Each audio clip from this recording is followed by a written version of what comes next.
jersey on for that? Honestly, I was happy that Kelsey was still able to do it.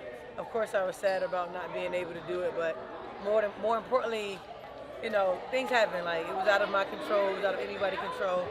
But I was just happy that my teammate was able to do it for me. Can you take me through that day you were stuck in Atlanta, it looks like? Man, that's a long time. That was a long time. But ultimately, things happen that we can't control. And we tried, we tried to get me out of there, and it just didn't happen. You've done Olympic breaks before. What does it take for a team to come out of it stronger, still continuing to play the way they were going into it? I think the Olympic break definitely does help for teams that haven't been together for a long time like us. So to be able to get these practices and get like some real runs in and really hit it hard and have days off, I think it's super important. Caitlin told us she won a home run derby. Yeah. You guys have done a lot of activities like that. What can those kind of things do for you? That's team bonding. That kind of have the fun in it at the same time, and then also kind of like take the load off the basketball and just doing something differently, but also still getting something out of it. That's fun.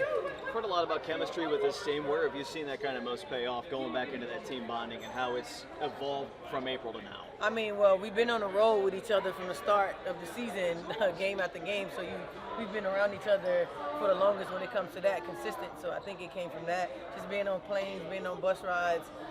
We kind of just find ways to kind of just bond. So good momentum at the end of the July run coming into this. What do you kind of most have to go back when you get back to next Friday? You guys want to pick it up where you got to? People want to notice. They can see how good we are, and I think we just have to stay consistent in what we do good. And we can't worry about what teams, going to do to us. We just have to stick to the plan that, that we've been doing the things that we've been doing good, and then also tighten up the stuff that we haven't been doing good.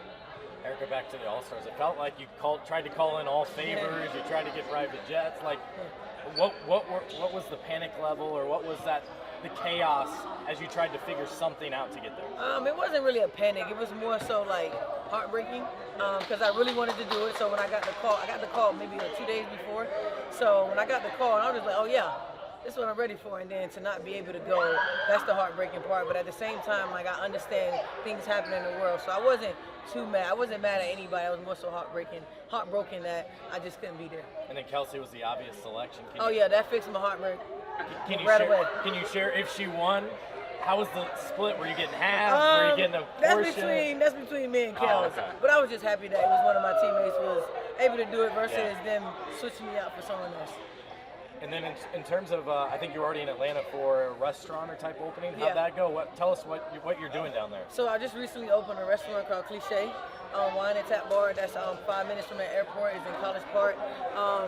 It's Americanized food, but top shelf wine, top shelf liquor is very nice. It's a 3-level restaurant where you get the elegant, you get the patio vibe, and then you get the daytime vibe, roof recline back. So it's a pretty nice spot, probably one of my biggest investment. Super proud of it because it's coming together well. What was the inspiration behind that? Because we all know that takes a lot of work to get going. Yeah, that takes a lot of work, but also just knowing good friends who that's just in the industry that just always a part of investments, which I've been blessed to have a circle of people that's always put me on with investment. So that was one of them, and it's scary as hell, man, when you got to put out a lot of money and you don't see no returns right away. But things take time, and I've been patient. And I'm happy with the outcome that we had. Among the things you guys have done in the community, you went to the state fair. What was that experience like? It's, I think, a lot of kids out on the court and be part of the grand opening. No, that was pretty dope, man. It was hot, but that was pretty dope to just be able to see the kids just react to the things that we're doing in the community. And I think people forget that we also human, so we like those type of things too as well. So to be able to get a funnel cake and corn, this brought us back to our childhood memories. So we definitely had fun doing it. In what way is this team best positioned to springboard coming out of the break? Whereas a team like Vegas, has 3 or 4 players overseas. You guys, outside of Christie, have everybody here ready to take off. We're that team that need it because typically our team, most teams would bring their players back that's been here for 2 or 3 years. Like, our system has changed, and to be able to have these practice to get more practice in to kind of fine-tune some things that we need to fine-tune is super important right now. You at the airport? Did you go back to the restaurant? Where'd you watch the skills challenge at? I watched it in my house. Me and my family were. I actually have a video. I gotta find it in my phone. I actually have a video of me and my family just cheering Kelsey on as she, you know, it was special that she also wore my jersey too as well. But me and my family were super hyped in the living room. Does she still have that jersey? She gonna do No, I something think she gave it. She got to give it back. meant for this team? You guys had such a big time off to get back and get together.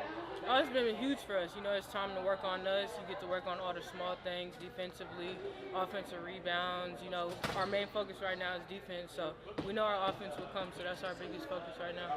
What have you prioritized in these couple of weeks that you've had off? Free throws, just, you know, earning my money at the stripe. I go so many times, it's like I got to knock those down to get extra points on the board for us. So that's been my main focus. How have these games outside of basketball kind of broken up the monotonous of practice when there are no basketball games? Oh, they've been good. You know, it just lets you, you know, relax a little bit, not be so stressed out during, you know, the season. So I think it's fun for us. We've heard a lot about chemistry with this team and how you've been building that. Where are you seeing that most on the court as you've gotten into August here versus maybe the start of the season?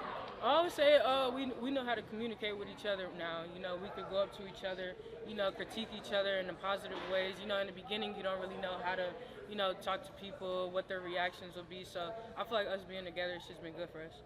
What's that ziplining experience like? Some probably love that stuff and some are scared. It was fun for me. You know, I like things that like challenge you to, you know, just think outside the box, do things that you're not comfortable with. So it was a good experience. We've heard a lot about defensive focuses in these practices. What would it take to you for you guys to be better in these last 14 games on that end of the floor? Oh, it's just pride. You know, defense is all about pride and wanting to do it. So, you know, that's what we're teaching here right now. So it's our focus.